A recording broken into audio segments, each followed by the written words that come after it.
Friends, જય શ્રી કૃષ્ણ બધાને. કેમ છો બધા? મજામાં ને?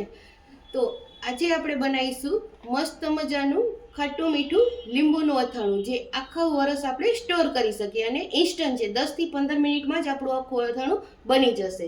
તો એના માટે મેં પતલી છાલવાળા સરસ લીંબુ લીધા છે. તમે જોઈ શકો છો બધા લીંબુ કેટલા સરસ છે અને ફ્રેશ લીંબુ લેવાના છે આપણે.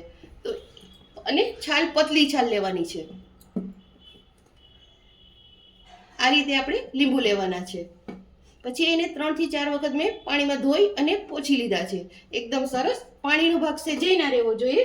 1/2 કિલો મેં લીંબુ લીધા છે, એની સામે 1/2 કિલો જેટલી ખાંડ લીધી છે. આમાં આપણે ગોળ પણ લઈ શકીએ, પણ આપણે આજે ખાંડનું બનાવીશું.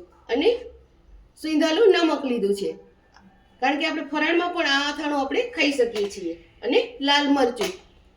આમાં જે આપણે મસાલો બીજો કરવો હોય એ પણ કરી શકીએ, તો પણ આપણે ફરાળમાં ન ખાઈ શકીએ. એના માટે આપણે આ રીતે બનાવીશું.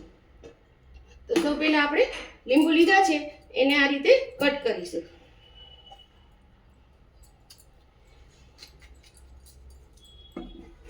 આ રીતે હું તમને બતાવું છું. લીંબુના આપણે 8 ભાગ કરવાના છે. પેલા આપણે 8 ભાગ કરી લેશું, પછી એમાંથી બી કાઢી લેશું આપણે.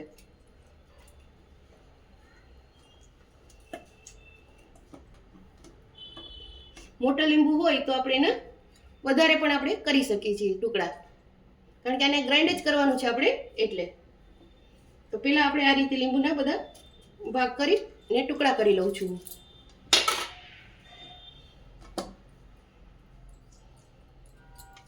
આ રીતે સરસ ટુકડા કરવાના છે, કારણ કે આને આપણે આથતા નથી અને ઇન્સ્ટન્ટ છે. આને આખું વર્ષ આપણે સ્ટોર કરીને રાખી શકીએ છીએ. છુંદા જેવું જ લાગશે ટેસ્ટમાં, ખટ્ટું મીઠું સરસ મજાનું. એમાં કોઈ મોટા લાગે તો આપણે નાના નાના ટુકડા કરી શકીએ છીએ. તો હું લીંબુના ટુકડા કરી લઉં પહેલા. તો ફ્રેન્ડ્સ, આપણે લીંબુના સમારી અને ટુકડા સરસ કરી લીધા છે, અને આટલા બી અને બધું કચરો કાઢી લીધો છે. મતલબ જે જાડી છાલ ને એવું હોય, કોક રહી ગયા હોય તો એ રીતે કાઢી લેવાનું છે. ને હવે આને આપણે મિક્સરમાં ગ્રાઇન્ડ કરીશું. જેટલું થોડું થોડું આપણે કરતા જશું આ રીતે. તો હું પહેલા ગ્રાઇન્ડ કરી લઉં. તો ફ્રેન્ડ્સ, આપણે સરસ એકદમ સરસ ગ્રાઇન્ડ કરી લીધું છે, અને આને પલ્સ મોલ્ડ ઉપર કરવાનું છે, નહીંતર એકદમ જ્યુસ જેવી ચટણી થઈ જશે. તો આ કચરા ઓલું કરવાનું છે. જો તમે જોઈ શકો છો, એકદમ બારીક નથી થયું, પણ અધકચરું, એટલે મોઢામાં આવે તો ક્રન્ચી ટેસ્ટ લાગે આપણને. હવે એમાં આપણે સિંધાલું નમક થોડું આપણે વધારે લેવાનું છે, કારણ કે આપણે સ્ટોર કરવાનું છે.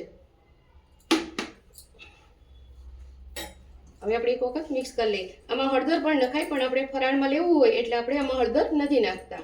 આમાં પણ રાઈના કુરિયા, ધાણાના કુરિયા બધું નાખી શકીએ, પણ આપણે ફરાળમાં લેવું છે એટલે આપણે આ રીતે સિમ્પલ બનાવીશું.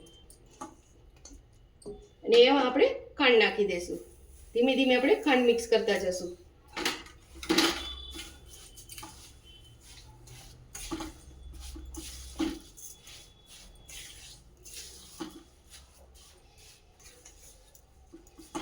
હવે આપણે બધી ખાંડ મિક્સ કરી દઈએ. જેટલા લીંબુ હોય એટલી ખાંડ લેવાની. અને લાલ મરચું આપણે લાસ્ટમાં નાખીશું, જેથી કલર એવો ને એવો જળવાઈ રહે. આ રીતે આપણે બધું મિક્સ કરીશું. અને આ બને ત્યાં સુધી સ્ટીલના વાસણમાં જ કરવાનું છે.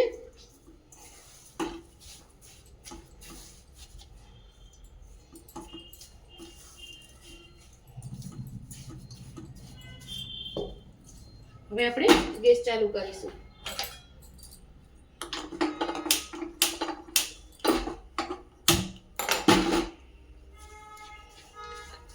અને આને બધું મિક્સ થવા દેશું.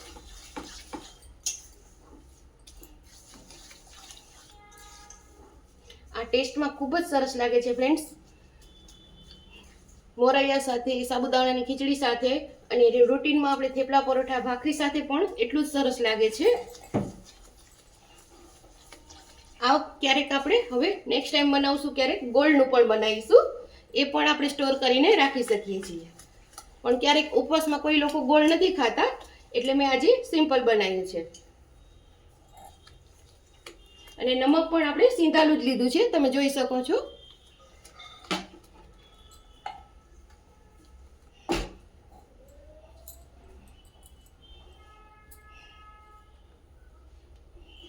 આ રીતે આપણે એકદમ મિક્સ થવા દેશું પહેલા, અને એક તારની ચાસણી જેવું થાય ત્યાં સુધી આપણે એને કરવાનું છે. ગેસની ફ્લેમ સ્લો ટુ મીડિયમ. તો આ રીતે આપણે કરતા જશું, આ રીતે આપણે કન્ટિન્યુ ચલાવતા જશું.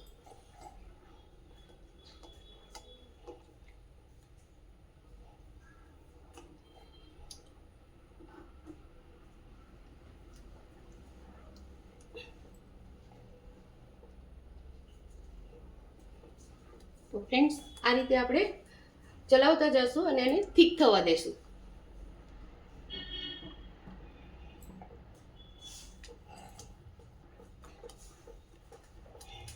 એકદમ ચાસણી આપણે એક રસ જેવી કરવાની છે, એક તારની થશે.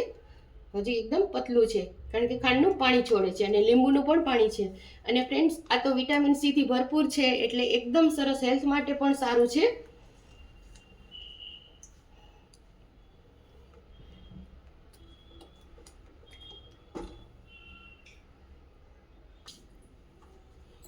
તો ફ્રેન્ડ્સ, તમે જોઈ શકો છો કે એકદમ સરસ ઘાટું અને સરસ થઈ ગયું છે. હવે હું તમને તારની ચાસણી બતાવું છું. આ લીંબુવાળી પ્લેટ છે આપણી. જો એક તાર, આખો એક તાર થઈ રહ્યો છે. જો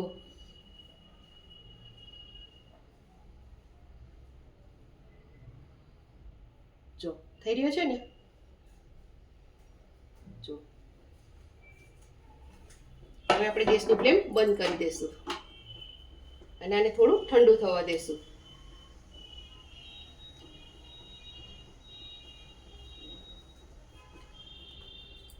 અને આપણે ઠંડુ થવા દઈએ, પછી એમાં લાલ મરચું પાવડર નાખીશું.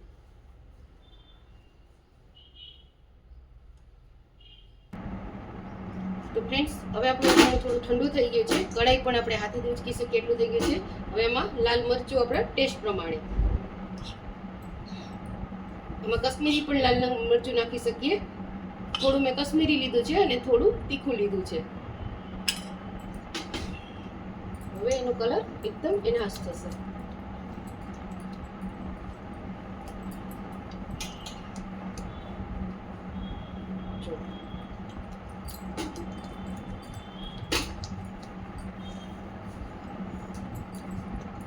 જો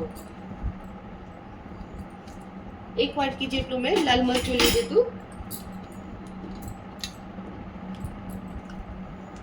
તો ઇન્સ્ટન્ટ અથાણું આપણું સરસ તૈયાર છે.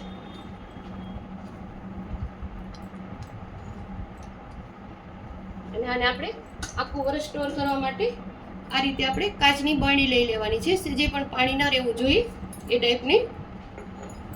અને આને આપણે બહાર જ રાખવાની છે, ફ્રીજમાં રાખવાની જરૂર નથી, કારણ કે આપણે એને ચાસણી લીધી છે, પકાવ્યું છે બરાબર, એટલે એ ફુગાશે કે એવું કશું જ નહીં થાય અને આખું વર્ષ આપણે ખાઈ શકશું.